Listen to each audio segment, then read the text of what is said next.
We're glad to have you back. Well, we're back to the analysis of the inflation rate, which eased to 23.18% year-on-year in February 2025 compared to what we had in January. The National Bureau of Statistics said that the inflation figure eased in February, a month after it rebased its consumer price index to reflect changes in consumption patterns. The Nigerian inflation figure was adjusted sharply from 34.80%, that's in December, to 24.48% in January, the first major drop in over a decade after the National Bureau of Statistics rebased the exercise to update the data with 2024 as a base year instead of 2009. Now, the food inflation, which we had here, also declined and went downward 1.67%. And on a year-on-year basis, this was 14.41% lower compared to the rate recorded in February 2024. That's year-on-year, 37.92%. NBS says significant decline in food inflation is technically due to the change in the base year. However, on a month-on-month basis, the food inflation rate in February 2025 was 1.67%. On a month-on-month basis, the headline inflation rate in February 2025 stood at 2.04%. Joining me live from our Abuja studios is the Professor of Finance and Capital Markets, a friend of the house, Nasarawa State University, Kefi, Professor Uche Uwaleke. Prof, thank you so much. I appreciate your time. Thanks so much, Tolu. My pleasure. Yes, Prof, I think we should start with what you were expecting after the rebased figure that we had in January. Many analysts like you said, from February, we'll start to see the true decline if we're going to have one. And now we've seen another decline in February. So what is your understanding of this development?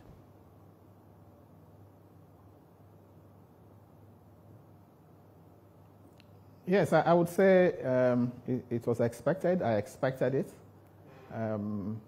As a matter of fact, I prefer comparing the February inflation figure to that of January. Okay. That is, of course, what makes sense to me, because that way you would be dealing with the same base, base period, price reference period, as opposed to comparing that with the figure that was reported in February of 2024, because doing so would mean not recognizing the base effect. If you also check the report by the NBS, it talks about the base effect being responsible for the wide drop in the inflation figure between February 2024 and February 2025. That's talking about year-on-year basis. So, but if you look at it from if you compare February 2025 and January 2025, it makes a lot of sense, because the two periods, even on a year-on-year basis, you can say we are based on the same price reference period of 2024 and weight reference period of 2023. So even if you're looking at that, of course, a drop was recorded from 24.5% in January to 23.2% in February. And it's expected too that the trend of this development would continue, partly on account of the lower fuel price that we have seen in recent time. If you look at the sub indices, whether you're looking at the goods, or you're looking at services, or you're looking at imported food, you would notice that whereas they witnessed marginal increases, but we saw a deflation, as a matter of fact, with respect to energy. A deflation in the sense that what we have there is a negative figure, minus 0.9. So the fall in the price of fuel contributed a lot in the outcome that we had, the drop in inflation rate, in February. So, and then there's also the issue of stability in exchange rates. I would also say that also contributed. The appreciation of the naira, if you noticed, resulted in the lower prices that we witnessed with respect to items like rice, sugar, flour, And for the drop in the fuel price, we also saw that manifesting in, again, when you also add that to the increase in agri production, relative, favorable weather, the harvest season, all of that manifested in the lower prices we saw with respect to items like yams, the tubers, cassava, beans, onions, and so on. So it's a fact that the price of these items actually dropped. And that is also what we have seen in the numbers that the MBS reported. But looking at, you've talked about the stability in the foreign exchange market and also improved agricultural production and all of that. But many will still say that there's still more to be done. Nigerians will tell you, yeah, we see these figures, but how well is it impacting on our day-to-day life, buying and selling and all of that? Yes, some have agreed that price of some foodstuff gradually coming down. But what more deliberate efforts are you expecting from government? We are still expecting the rebased GDP figures to also come in anytime soon. So that's also the big one we are expecting, Prof. Yes, but of course, GDP is another conversation altogether. Of course, as you know, lower inflation numbers help grow GDP. There's no doubt about that. And going forward, as I said, it's important that this development is sustained. And one way by which we can sustain this development is to continue to focus on increased agricultural output. Okay, that is key. And of course, you can't increase agricultural output when you are not dealing with the issues around storage and distribution to reduce post-harvest losses, when you are not also dealing with the issues of even mechanized farming. I think that's important. Recently, we read about the government receiving some tractors from Belarus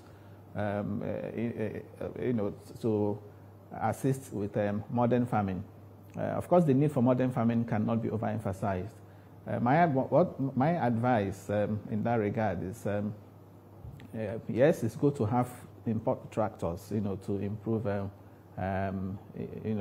farming. But if we can also have a way of getting those companies, the company in Belarus or company in Brazil, to come to Nigeria and manufacture this, produce these tractors, I think that will go a long way in improving mechanized farming. So mechanized farming is one.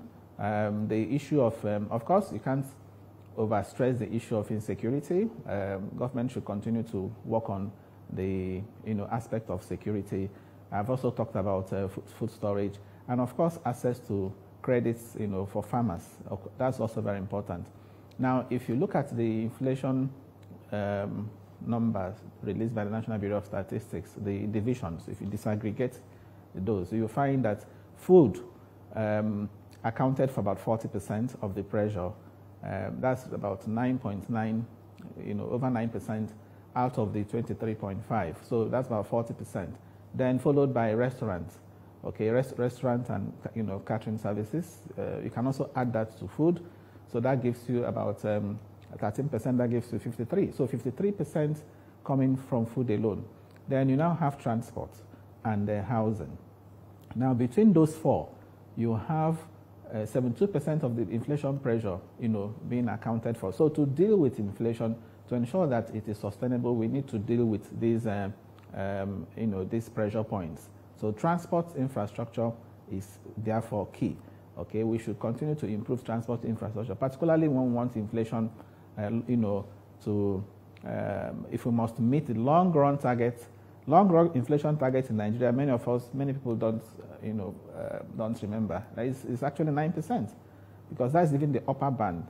The central bank has a band, 6% to 9%, within which they want, inflation to be in the long term. So for us to have that, we need to fix transport infrastructure. And I think the approach to transport infrastructure, in my view, should be a focus on rail. We should focus on rail. Okay, yes, why we continue to do roads, but the focus should be on rail because of the large population that we have, and the fact that we also need to move the goods. Now, look at those numbers again. You notice that the highest inflation rate was recorded in food inflation. Highest food inflation was recorded in Sokoto State. Okay, on a month-on-month basis, check those MBS numbers. The food inflation on a month-on-month was recorded in Sokoto at over 18%, whereas in Kaduna, okay, for example, the same region, the same northwest region, Kaduna was what was recorded in Kaduna was minus 8%. So, whereas in Kaduna you had a deflation, if you like, a deflation. In Sokoto you had, rising inflation with respect to food on a month-on-month basis. So what does that tell you? That tells you that if you can deal with the transport infrastructure, if you can have, rail, for example, that runs from Kaduna to Sokoto, okay, the wide margin, between these rates, wouldn't be there, okay. If you also look at the all-item inflation, the same story is, you also have the same story. Sokoto, for example, all-item as high as 30%, okay? Whereas in Kaduna, you have it as low as 15%, okay? This is something that, good transport infrastructure could bridge, all right? So the transport is one. The other two is housing, okay? We also need to continue to invest in housing, particularly of course, is a sector where the private sector can also be encouraged to play. So where we deal with housing, because of the high cost of rent, and of course you deal with transport and you're dealing with food, this inflation will crash. Inflation numbers will crash. Central bank can go to bed and sleep. The CBN governor can go to bed and sleep when the fiscal side, has handled this, these aspects. And this is also why, we've always said that as far as the inflation rate is concerned in Nigeria, it's not just about the central bank. Central bank cannot clap with one hand. The fiscal side must be involved because of the key inflation drivers which I've just mentioned now. There's the monetary side, no doubt, and the central bank has been doing a lot in that regard, to deal with the monetary side. I just told you about the effect of the stable exchange rates that we have had, for some time now. Again, largely on account of the measures put in place by the central bank, the transparency measures that are meant to, bring about a transparent forex market, talking about the forex code, talking about the forex matching system. Okay, so all of them have combined to contribute to stable exchange rates and even appreciation of the naira. And we're also beginning to see the pass-through of that, to the inflation numbers. And I want to believe that if we can continue along this line, the disinflation, if you like, disinflation is where you have inflation is rising but at a slower rate. We are beginning to see that, okay, so that will be sustained. And if it is sustained, you can be sure that the purchasing power of Nigerians will improve. Part of also why you saw inflation numbers going down, I must also add, in some cases could also be because of low demand. Low demand can also lead to a situation in which you find producers now deciding to sell things just to reduce their stock of inventory. Yeah, Prof, you touched on something very important, and I think we'll wrap up with that question. That's the stability in the FX market. But many still say that more can be done with the present rate, saying maybe our currency is still not appropriately priced at the 1,500, between 1,500 and 1,600. What other sources, number one, to increase liquidity, that's one, and also from the apex banks area, what more can be done to that disparity, addressing it? Well, the challenge news is that at least in recent time, we have seen some convergence between the official and the parallel market rates. Yes. So I think that should be sustained. The central bank should sustain the its current efforts in ensuring that the markets liquidity in the market is improved, including through the regular interventions. The good thing again is that we have external reserves that as it can be described as healthy. When you have external reserves that are in the region of over $39 billion, sufficient to finance over 9 months of imports, okay? So to a large extent, we could say from the forex external reserves point of view, the country is solvent. So that gives the central bank enough muscle for intervention. So as long as they are intervening, as and when due, I think they will continue to stabilize that. But of course, on a sustainable basis, we should continue to put in place every measure that's necessary to attract foreign direct investments. Of course, foreign direct investments are those investments that, if you like, bring patient capital, those ones that stay, as opposed to foreign portfolio, investments, which is also why the recent development in Rivers State is something to worry about, because if you have a situation in which the oil production is affected, of course you should expect that international oil price will go up. And if international oil price goes up, because Nigeria is a major player, major producer, if we don't produce, international price goes up. And when that happens, unfortunately, we won't be able to benefit from the increase in the price because of lower production. So we are importing. So the more we import, refined petroleum products, of course, you'll expect that pump price of fuel will go up again. That will again also have negative impact on inflation. So we need to continue to put in place measures to ensure that the ease of doing business is such that will attract foreign direct investment. And of course, you can't also overemphasize the need to ensure that oil production is ramped up, so that we can also earn more dollars and diversify the export base of the economy and earn more. So that is the only way we can have it on a sustainable basis. When we have more inflows, then you can be sure that there'll be regular liquidity in the forex market, and that exchange rate will come down, Naira will appreciate, and you will of course see all of that, passing through, lower inflation. So for me, that's the sustainable part. But I must say that so far, I think the central bank, appears to have a handle on it, and I want to believe that with the fiscal side also, working together, particularly what they are doing now, what the government is doing in the area of agriculture, I think the inflation trajectory will, be such that we are going to have something that will be very close to the target, 2025 target of 15% by the end of the year, even if we don't hit the 15% inflation target by the end of the year.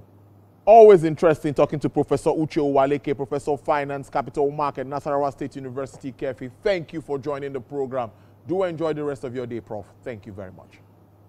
My pleasure. Thank you so much. Yes. All right, then, Prof. Let's do a brief jump now to see what's happening in the market. And the market is down today. Mr. Rotimi Fakaye